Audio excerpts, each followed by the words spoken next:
cured the Scientologist. Aaron Gottfried joins us this morning in Hi. studio. Good to have you here. Good, thank you. How are you? I'm well, thank you. How Good. are you doing? I'm doing pretty good. This is Well a pretty incredible story that you've lived through, and it has to do with bipolar and depression. And I have to admit, when it comes to bipolar affective disorder, I really wasn't too familiar with what that was. And maybe you can explain a little bit in your circumstances how bipolar affected you. For me, it just was all of a sudden it came out of nowhere. It was kind of like an onslaught. I was a normal teenager, I guess insecure like everyone else, but then, you know, a few things happen. And what happens with bipolar is something triggers it.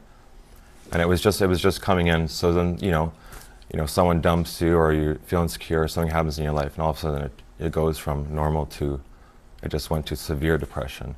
All it takes with bipolar is usually some sort of trigger to create some sort of irrational causation further than what a normal person would feel, whether it's mania or even like a mid-level, which is a bit too depressed or a bit too high, or a severe depression.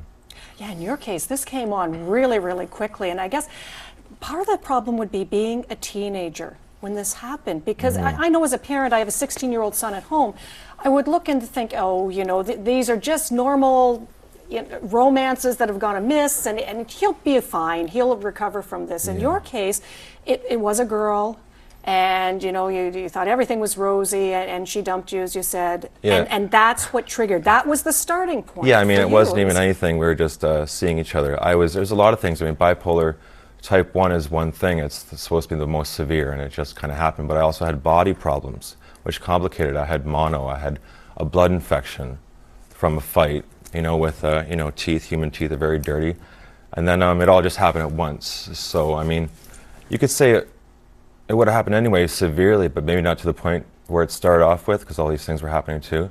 So it was a chemical imbalance and a body problem at the time. It's interesting reading in your own words, sort of you looking back at it now and describing how it went, how it all played out. And so many times in the book, even in yourself, I can almost hear you wrestling in your head thinking, okay, this is irrational. I shouldn't be feeling this upset because of this, but I do. Yeah. And that helpless feeling of not knowing what to do about it or how to get out of this. Yes, I mean, there's no denying it. It's not like you say to yourself, you can see any way out. It's just something that you're feeling, and you can't deny how you feel. And with a severe depression, with manic depression, is these feelings are here, and the more you think about it, the worse it gets. You can't really spiral positively out of it.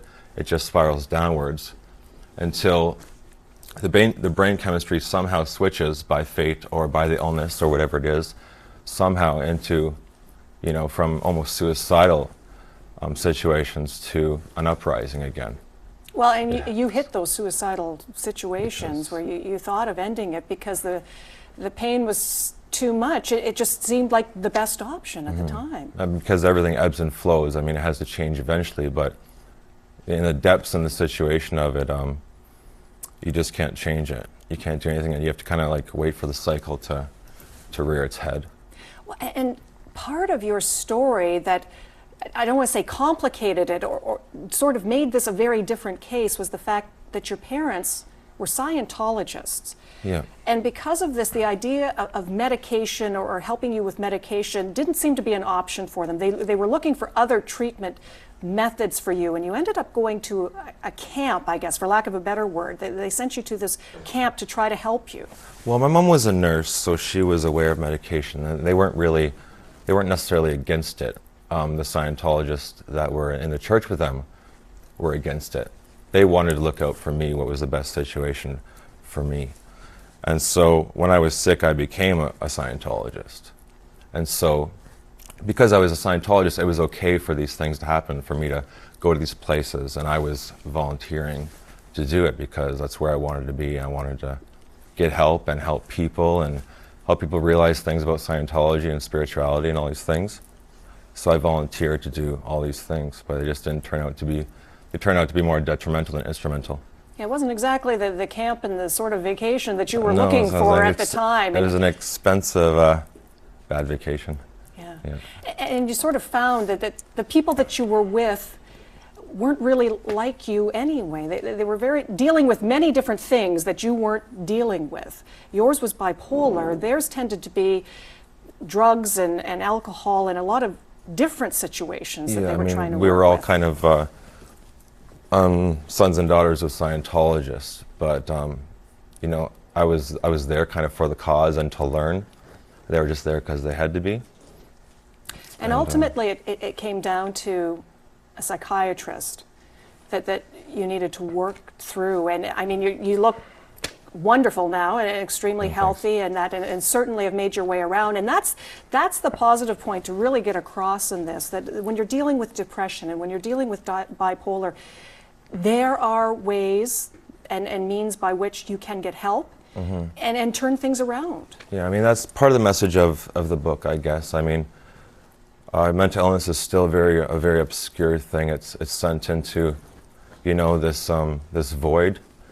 And when people are mentally ill and they're not doing well in life, they're just written off as they're mentally ill. But if someone's very talented and doing well, and they're mentally ill, they're mentally ill despite their talent. Their mental illness isn't acknowledged at all. So it's just not acknowledged. It can't be ever considered a positive thing. Because, I mean, I believe our challenges are a positive thing, something to get over. You know, it's what we need in life to better ourselves. We live in a continent where it's instant gratification. Right. And it's avoiding everything, lying, cheating, stealing to do it. And that's how we get nowhere. That's how people are actually lowering themselves into dwelling. Well, and you actually wrote in the book, mental illness doesn't have to be a sentence. People shouldn't be judged for it because anyone who doesn't find a cure for their afflictions belong to a permanent mind prison. Most illnesses can be regulated if not fully controlled.